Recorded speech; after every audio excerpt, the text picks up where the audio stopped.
नमस्कार, मी Shruti Rahul 8 PM special रिपोर्टमध्ये आपलं स्वागत करते। बुलेटिनच्या सुरुवातीला बातमी भाजपचे आमदार सुरेश धस यांची। मंत्री धनंजय मुंडेंसोबतच्या भेटीवरून बदनामी षडयंत्र रचणारा धसांनी शोधून काढला। हा नेता बीडचा आहे, त्याची तक्रार मुख्यमंत्र्यांकडे करणार असं धस यांनी म्हटलंय। पाहूया। बीडच्या एका मोठ्या नेत्याचं आणि कोणाकोणाचं षडयंत्र आहे हे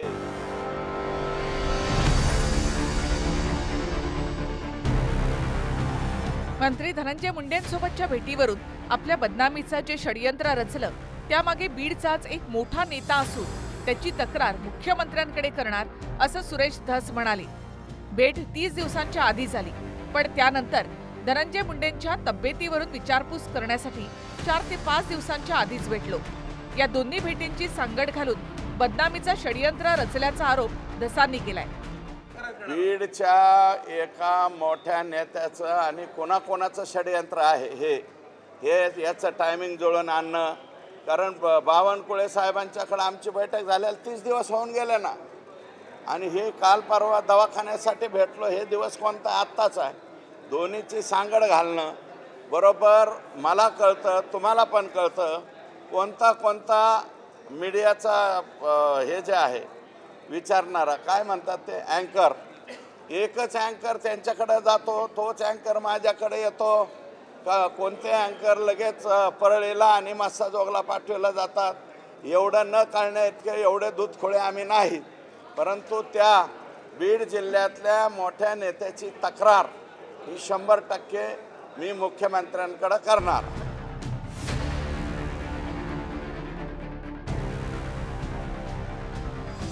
भाजपचे प्रदेशाध्यक्ष चंद्रशेखर बावनकुळे यांनीच धस आणि मुंडेंच्या भेटीची बातमी माध्यमांना दिली। मनभेद दूर करण्यासाठी आपण जेवणासाठी दोघांना बोलावलं होतं।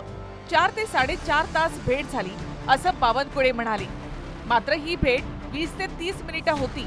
बावनकुळेंनी 4.5 तास शब्द वापरल्यानं संभ्रम निर्माण झाला असं धस यांचं म्हणणं आहे। मी माननीय धनंजय मुंडे आणि माननीय सुरेश धस यांच्यासोबत 4-4.5 तास सोबत होतो। त्यांचे मतभेद आहे, मनभेद नाही आहे, हे दोघंही इमोशनल आहे खूप, आणि थोडे मतभेद आहे काही विषयावर, त्या विषयाचे मतभेद लवकर दूर होतील।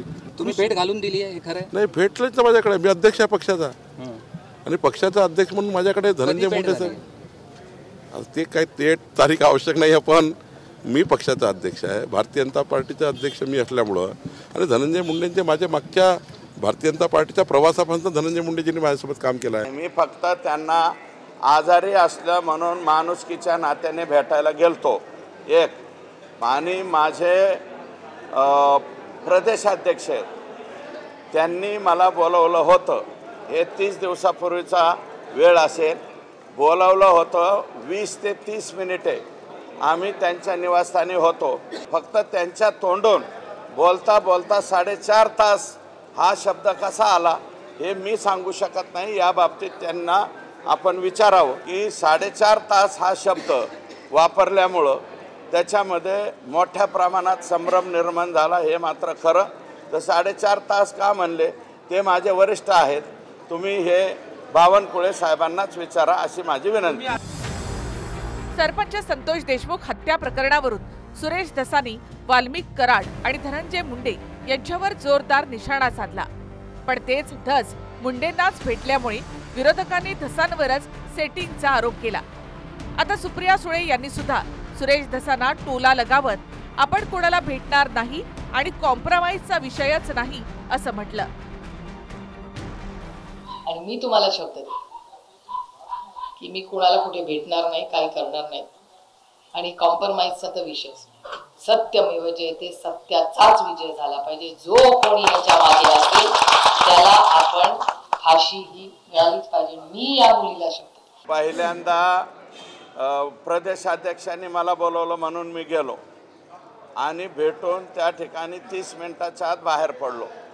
दुसरी गोष्ट अशी आहे की दुसऱ्यांदा एक भरणे मामा आणि माझे निकटवर्ती ते म्हणाले रात्रीच्याला त्यांना आचक्या उचक्या लागल्या होत्या म्हणून रात्री दवाखान्यात नेलं होतं, तुम्ही भेटून यायला पाहिजे। राजकारणामध्ये जरी तुमची कटुता असली तरी एवढ्या बाबतीत जायला पाहिजे, म्हणून मी ते गेलतो, ते बी शासकीय निवासस्थानी गेलतो, आणि मी डिनाय नाही केलं। 9:30 वाजता मी भेटलो. माननीय प्रदेशाध्यक्षांनी सुद्धा मला वाटतं त्याच्या बाबतीत खुलासा दिला आहे की सुरेश धस त्या ठिकाणी म्हणले हे मिटणार नाही. मी मिटणार नाही म्हणलं आणि माझा मी चालता झालो. संतोष देशमुख हत्या प्रकरणामधला लढा सुरू राहणार असं धसानी म्हटलं. मात्र या भेटीवरून बदनामीचं जे षडयंत्र रचलं त्यावरून बीडच्या नेत्याचं नाव मात्र धसांनी अद्याप घेतलं नाही.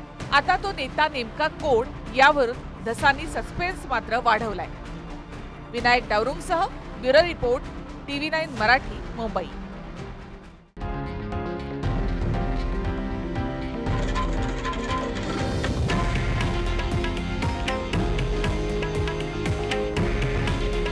हे आहे देशातील नंबर 1 न्यूज नेटवर्क आणि आपण पाहत आहात TV9 मराठी.